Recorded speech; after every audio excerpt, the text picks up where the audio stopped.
Hello friends, நம்ம இன்றைக்கி இந்த வீடியோவில் என்ன பார்க்க போகிறோம் அப்படின்னு பார்த்தீங்கன்னா, நம்ம காரில் வந்து பார்த்திங்கன்னா ஹாரன் வந்து அந்த ஸ்டேரிங் இதில் வந்து கீழே அமுக்கும் போது ஹாரன் அடிக்கலை. அதே மாதிரி லெஃப்ட் சைடில் அடிக்கும் போது ரொம்ப கஷ்டமாக இருந்தது. ரைட் சைடு மட்டும் ஈஸியாக இருந்தது. ஸோ இதுக்காக வந்து நம்ம வந்து எங்கே போயிருக்கோம் அப்படின்னு பார்த்தீங்கன்னா, ஜிப்சி ஆட்டோ கார்ஸு. நம்ம ஏற்கனவே இந்த கடையை பற்றின ரிவ்யூ வந்து என்னோடய வீடியோவில் போட்டிருக்கேன், நீங்கள் பாருங்கள். லிங்க் டிஸ்கிரிப்ஷனில் கொடுத்துருக்கேன், பாருங்கள். ஸோ இதுக்கு நம்ம வந்து ரிமூவ் பண்ண வேண்டிய சைட் பேனல்ஸ் எல்லாம் ரிமூவ் பண்ணிவிட்டு ஏர்பேக் ரிமூவ் பண்ணோம். ஸோ ஏர்பேக் பார்த்திங்கன்னா இதுக்குள்ளே தான் லாக் மாதிரி தான் இருக்கும். ஸோ மைனஸ் ஸ்க்ரூ ட்ரைவர் வச்சு நீங்கள் வந்து அமுக்கி எடுத்திங்கன்னா மொத்தம் 3 லாக்கு. ஸோ நீங்கள் அதுதான் ரிமூவ் பண்ணுறாங்க. ஸோ நீங்கள் தள்ளினீங்கன்னா மேலே ஒவ்வொரு லாக்காக ரிலீஸ் ஆகிடும். ஏர்பேக் அப்படி தான் நீங்கள் எடுக்கணும். எடுத்துகிட்டு கரெக்டாக அந்த கனெக்ஷனை டிஸ்கனெக்ட் பண்ணணும், இல்லைனா நமக்கு ஏர்பேக் சிக்னல் வார்னிங் வந்துடும். அதே மாதிரி தப்பாக எடுத்திங்கனாலும் அந்த லாக் உங்களுக்கு உட்காராது. ஸோ கரெக்டாக தெரிஞ்சவங்ககிட்ட கொடுங்க. ஏர்பேக் கழட்ட தெரிஞ்ச எக்ஸ்பீரியன்ஸ்டு மெக்கானிக்கிட்ட மட்டும் கொடுங்க. தெரியாதவங்ககிட்ட கொடுத்து அவங்க தப்பாக இது பண்ணி அந்த ஏர்பேக் ரிலீஸ் ஆகிடுச்சுன்னா உங்களுக்கு வந்து யூஸ் இல்லை. நீங்கள் மறுபடியும் ஒரு 20,000 ரூபாய்க்கு மேலே செலவு பண்ணுற மாதிரி இருக்கும். ஸோ நல்லா தெரிஞ்சவங்க, இதுக்கு முன்னாடி ஏர்பேக்கை ரிமூவ் பண்ணவங்க, ஸ்டேரிங் ஏர்பேக் ரிமூவ் பண்ணவங்கக்கிட்ட நீங்கள் வண்டியை கொடுங்க. ஸோ நமக்கு வந்து மற்ற வண்டியிலலாம் பார்த்திங்கன்னா ஈஸியாக தெரிகிற மாதிரி இருக்கும். இந்த வண்டியில் ரொம்ப சைடில் உள்ளே போய் பார்த்தா மட்டும்தான் தெரியும். ஸோ அதுதான் அந்த மெக்கானிக் பண்ணிகிட்ருக்காங்க. ஆல்ரெடி ஒரு லாக் வந்துருச்சு, கீழே இருக்கிற லாக்கு. ஸோ இது வண்டி நம்ம ரொம்ப நாளாக ஓட்டாமல் வச்சுருந்தோம். நிறைய பேருக்கு தெரியும், நம்மளோட வீடியோ பார்த்துட்டு இருக்கிற சப்ஸ்கிரைபர்ஸ்க்கு. ஸோ அதனால் பார்த்தீங்கன்னா உள்ளே இருக்கிற அந்த கான்டாக்ட் எல்லாம் வந்து ரொம்ப இதாகிடுச்சு, த்ரூ பிடிச்ச மாதிரி ஆகிடுச்சு. ஸோ அதனால தான் நமக்கு வந்து இதுக்கு முன்னாடி இந்த கம்ப்ளைண்ட் இல்லை. ஸோ ஏர்பேக்கோட கனெக்ஷன் டிஸ்கனெக்ட் பண்ணணும். அதையுமே நீங்கள் கரெக்டாக டெர்மினல் எடுக்கணும். எப்போவுமே ஸ்டேரிங் நீங்கள் ரிமூவ் பண்ணுறீங்கன்னா கண்டிப்பாக வந்து பார்த்திங்கன்னா கிளாக் ஸ்ப்ரிங் இருக்கும். அதுதான் நீங்கள் திருப்பும் போது உங்களுக்கு ஒயர் கட்டாகாமல் இருக்கிறதுக்கான ஸ்ப்ரிங்கு. அதை நீங்கள் ரொம்ப கேர்ஃபுல்லாக ஸ்டேரிங் கழட்டிட்டு திரும்பி அதே மாதிரி மாற்றணும். நீங்கள் ரொம்பவே சுற்றிட்டிங்கன்னா கண்டிப்பாக கிளாக் ஸ்ப்ரிங் கட் ஆகிடும். ஸோ இதுதான் அந்த பட்டன், ஹார்னோட பட்டன். மொத்தம் 3 பாயிண்ட் இருக்குது, லெஃப்ட் ரைட்டு கீழே டவுனுன்ட்டு. இந்த ரவுண்டு மட்டும் அடிக்கவே இல்லை. ஸோ அது வந்து ரொம்ப கம்மியாக தான் அடிச்சது, அது உங்களுக்கு நீங்களே பார்க்குறீங்க. ஸோ அது வந்து நம்ம ஃபஸ்ட்டு பார்த்திங்கன்னா கான்டாக்ட் கிளீனர் வச்சு க்ளீன் பண்ணோம். அதுக்கப்புறம் அதுலேயும் ரொம்ப ஒன்றும் பெரிய எஃபெக்ட் தெரியல. கான்டாக்ட் கிளீனர் வந்து சேஃப். நமக்கு வந்து பார்த்திங்கன்னா நீங்கள் இப்போ அமுக்கும் போது இப்போ இதே நார்மலாக ரொம்ப வெட்டான ஒரு லிக்விடை ஊற்றுறீங்க, இல்லை ஆயில் ஊற்றுறீங்கன்னா அந்த வெட்னஸ் இருக்கும். ஸோ அது வந்து நீங்கள் உங்களுக்கு வந்து ஷார்ட் ஆகும். ஸோ இது வந்து எல்லா நீங்கள் போர்டுக்கும் யூஸ் பண்ணலாம். அந்த கான்டாக்ட் கிளீனரு இந்த ப்ராடக்ட்டோட டிஸ்கிரிப்ஷனும் கொடுக்குறேன்.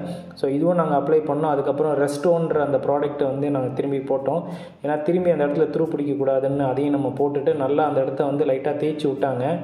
ஸோ தேய்ச்சி விட்டதுக்கப்புறம் பார்த்திங்கன்னா நமக்கு ரொம்பவே நல்லா ஹாரன் அடிச்சுது. ஸோ இதுதான் அந்த ரெஸ்ட்டோ அமுக்குனாங்க, ஏன்னா திரும்பி அதில் த்ரூ பிடிக்கக்கூடாதுன்னு சொல்லிவிட்டு. ஸோ அந்த ரெஸ்ட்டு இருந்ததுனால தான் பார்த்திங்கன்னா நமக்கு வந்து ஹாரன் கீழேயும் லெஃப்ட் சைட்லேயும் அடிக்கலை, ரைட் சைட் மட்டும் நல்லா அடிச்சிட்டு இருந்தது. ஸோ இது முடித்ததுக்கப்புறம் ஃபைனலாக பாருங்கள், லைட்டாக கை வச்சோடனே அடிக்கும். அதை பாருங்கள், உங்களுக்கே தெரியும்.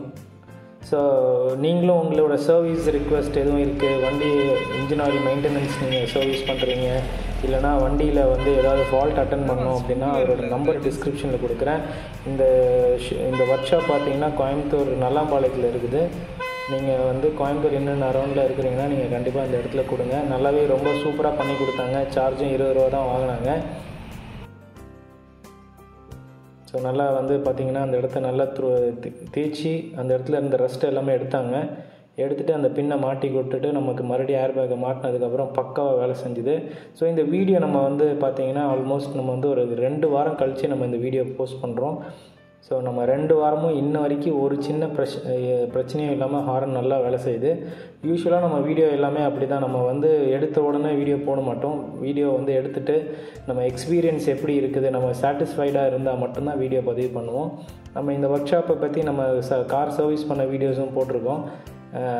அதே போல் நம்ம ஹீட்டர் ப்ளக் வண்டியில் மாற்றினது அதுவும் போட்டிருக்கோம். டீசல் ஃபில்ட்ரு சேஞ்ச் பண்ணது எல்லாமே போட்டிருக்கோம்.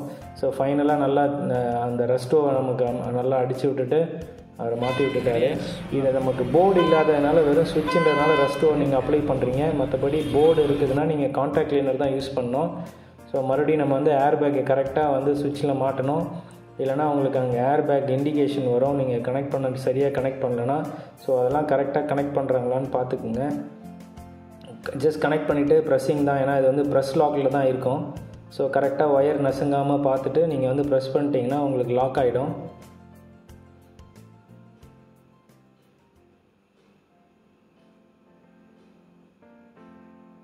ஒயர் மட்டும் அந்த லாக்கிங் பொசிஷனில் ஒயர் மட்டும் லாக் ஆகாமல் பார்த்துக்குங்க. ஏன்னா நீங்கள் அப்புறம் அது ஒயர் டேமேஜ் ஆகிடும்.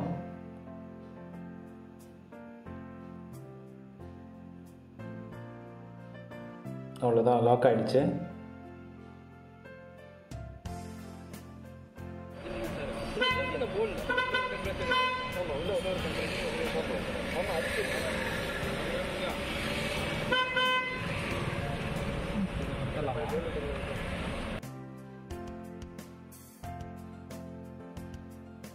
எல்லாமே மாட்டியாச்சு. ஸோ பேனல் எல்லாமே மாட்டிட்டோம்.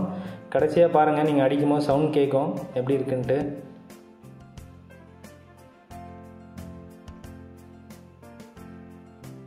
லைட்டாக விரல் அமுக்கணுன்னே சவுண்ட் கேட்கும்.